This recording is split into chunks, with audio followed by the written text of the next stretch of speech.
Have you ever been in that moment? Someone asks you something in English. You understand every word, but suddenly your mind goes blank and your mouth just won't move. It happens to so many of us, and every time it hurts a little more. You start to wonder if you'll ever be able to really speak. Today, I want to try something new with you. We'll walk through a few simple steps, and at the very end, I'll share a way to break that silence that almost no one talks about, but can change everything for you. Trust me, you might be surprised by how easy it feels when you try it. So stay with me until the end. This might be the moment everything starts to feel different. So why does this keep happening even when you know the words? A lot of people think their problem is just about vocabulary or grammar, but the real reason goes deeper. Have you ever known exactly what you wanted to say in your head, but when someone asked you, maybe a tourist, a colleague, or even your teacher, your mind just shut down? You freeze, and then later all those words come flooding back when you're alone. Honestly, you're not alone in this. This is what almost every English learner feels, and there's a reason. When we speak our first language, the words just flow, right? But with English, your brain is still trying to find the right answer. It's like your thoughts are stuck in traffic. You know where you want to go, but nothing is moving. A big part of it, we're afraid of making mistakes. We want to sound smart, to be correct, to not feel embarrassed. But think about it. Have you ever heard a little kid say something funny in English? Nobody laughs at them. We just cheer them on. Let's remember, speaking isn't about perfect grammar. It's about being understood. And the only way to get better is to actually try, even if it feels awkward at first. Here's a little challenge. Think of the last time you wanted to say something in English, but you stopped yourself. Maybe at a coffee shop, or texting a friend, or helping a tourist. What held you back? Just notice that moment. Hold on to it, because in the next part, I'll show you how to practice for those exact situations. Now, let's take that feeling, the moment you freeze, and turn it into something we can actually practice for real life. So let's get real. Imagine you walk into a coffee shop. The barista smiles and asks, "What would you like?" For a second, your mind blanks out. Maybe you want to say, "A small coffee, please, with milk, not too sweet," but the words get stuck. What do? Here's how you can practice for moments like this every single day. First, picture the real scene in your mind, the sounds, the smells, the faces. Then, say what you can say, even if it's simple. "Small coffee, please." Or, "Coffee, milk, no sugar." Don't worry if it isn't a perfect sentence. You're communicating. If you get stuck, use your hands, smile, point to the menu. Let's try another. A new friend asks, "What do?" Maybe you want to say, "I work in a bank, but I love painting on weekends." But your brain only finds one piece at a time. "I work in a bank." Then add, "I like painting." Bit by bit, the conversation grows. You don't have to say it all at once. Let's practice together. I'll give you a scene. You imagine yourself there and try speaking out loud with me. You're at a cafe. You want to order your favorite drink. Say it out loud. "Hi, can I have a..." Pause. Finish the sentence with your drink. Add, "Thank you." Feels a little strange, right? That's good.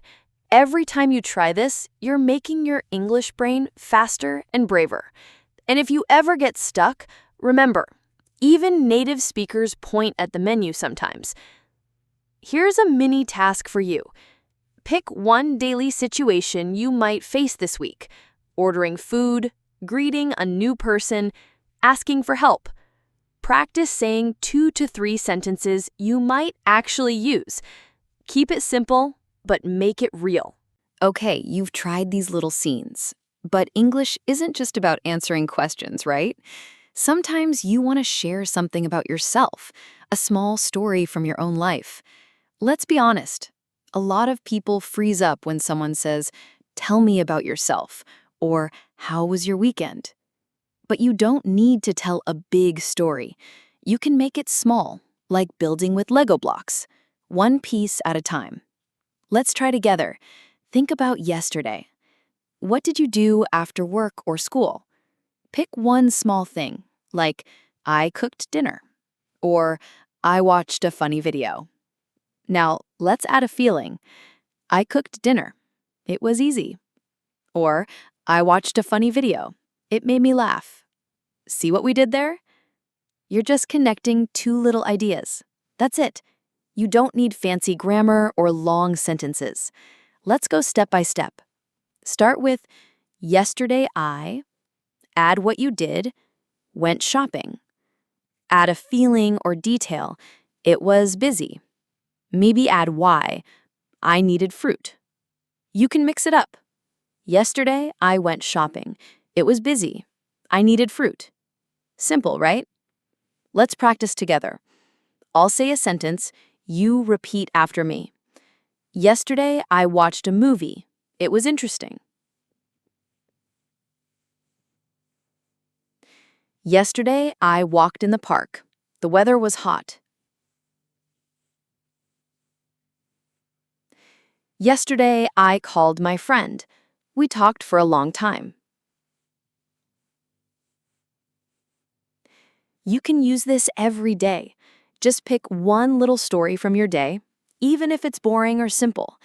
The point is, you're making English a part of your real life, not just answering textbook questions. And here's a little secret. The more you do this, the more your brain starts to connect ideas faster. Suddenly, telling a story doesn't feel scary anymore. It just feels normal. So, here's your mini task. Tonight, before you go to bed, say out loud one thing you did today and how you felt about it.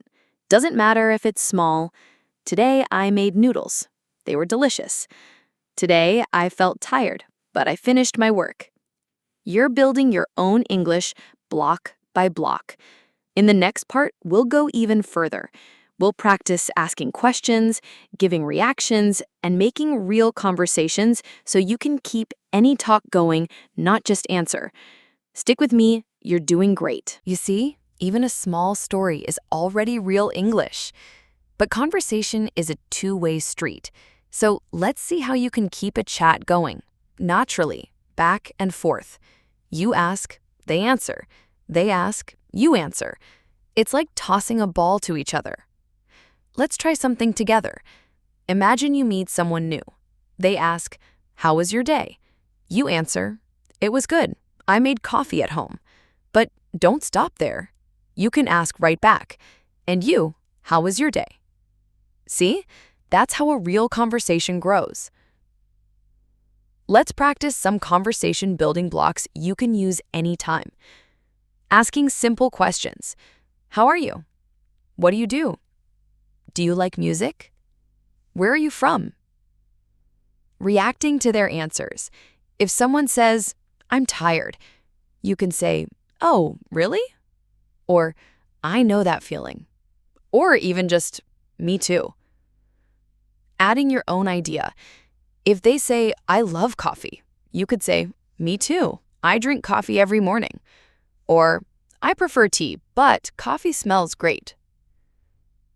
Mini role-play practice. Let's pretend that we're at a cafe. I'll start. "Hi, how's your day going?" Now you answer. Great.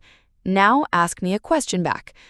Maybe, "What do you do?" Or, "Do you live nearby?" Let's try another. Imagine you're at work and someone asks, "How was your weekend?" You say, "It was nice. I met my friend." Now add a detail. "We went for a walk." And if you want to keep talking, "What about you? Did you do anything fun?" Quick tip. If you ever feel stuck, just use a simple reaction. "Really? That's nice. Wow." Or even a smile and a nod. Sometimes that's enough to keep the talk going. Mini task for you. Think of one question you can use with anyone this week, at work, school, or even online. Practice saying it out loud and imagine at least 2 ways to answer. Remember, a good conversation isn't about saying a lot. It's about connecting, asking, listening, and sharing little bits one by one. Next, we'll look at how to get comfortable making mistakes and use every oops moment as a stepping stone, not a stop sign. Keep going. You're talking more than you think. And, the more you try these little conversations, the more you'll notice one thing. Mistakes will happen. Let's talk about why that's actually your superpower. Nobody likes making mistakes, right? We all want to sound smart, to say things right the first time. But here's a little secret. Mistakes aren't just okay, they're necessary. Think about learning a song on the guitar. At first, your fingers hurt, the notes sound wrong, maybe it even makes you want to quit. But each time you mess up, your hands get a little smarter. You learn which string to press, how to move faster. It's exactly the same with English. Every time you try to say something and it comes out weird, every time you freeze or say the wrong word, that's your brain learning, adjusting, building new English muscles. So don't be afraid to say things wrong. Be proud of every little oops. That's a real sign you're trying, not just dreaming. Here's a trick that really works for me. When you notice you made a mistake, pause, smile, and repeat what you meant to say. Example, you say, I go to the shop. I went to the shop. Just like that, you're teaching your brain the right way. You can even laugh at your own mistakes. Try saying, oops, I'm learning. You'll be surprised how friendly people are when they see you're trying. Nobody expects you to be perfect. In fact, most people will think you're brave for trying at all. Here's another mindset shift. Instead of thinking, I must speak perfectly, try, I want to connect, even if it's a little messy. Connection is what matters, not perfection. And to make real progress, the best habit is this. Practice speaking English for 5 minutes every single day. Doesn't have to be a big speech, just a quick chat with yourself, a friend, or even your pet. The key is to make speaking English something normal, not something scary. So tonight, before you sleep, pick one thing you want to say in English, maybe about your day, your feelings, or your plans for tomorrow. Say it out loud. Smile at every little mistake. Notice how much easier it feels just because you're letting go of perfect. This is how English becomes a real part of your life, not in one big leap, but in 100 small, brave steps.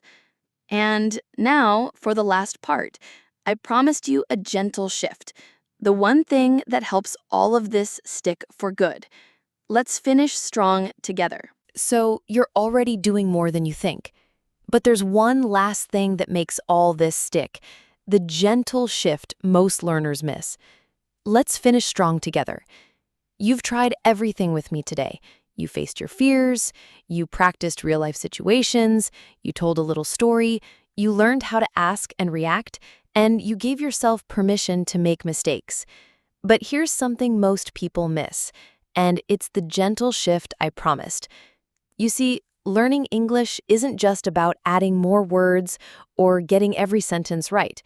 It's about letting English become a quiet part of your day, like brushing your teeth or tying your shoes. It's about showing up, even for 5 minutes, even when you're tired, even if you just whisper to yourself while waiting for the bus. The big secret? You don't level up your English in one big jump. You build it slowly, almost quietly, by living with it, little by little, day by day. Think of it like watering a plant. You don't see it growing at first, but if you keep giving it just a bit of care, one morning you'll wake up and realize, wow, it's blooming. And you know what? That's exactly how your English will grow. It won't always feel exciting. Some days it'll feel boring or awkward or slow. But as long as you keep showing up, English becomes your language, part of who you are, not just a subject you study. So here's my last invitation for you today. Before you close this video, say one sentence out loud about your life right now.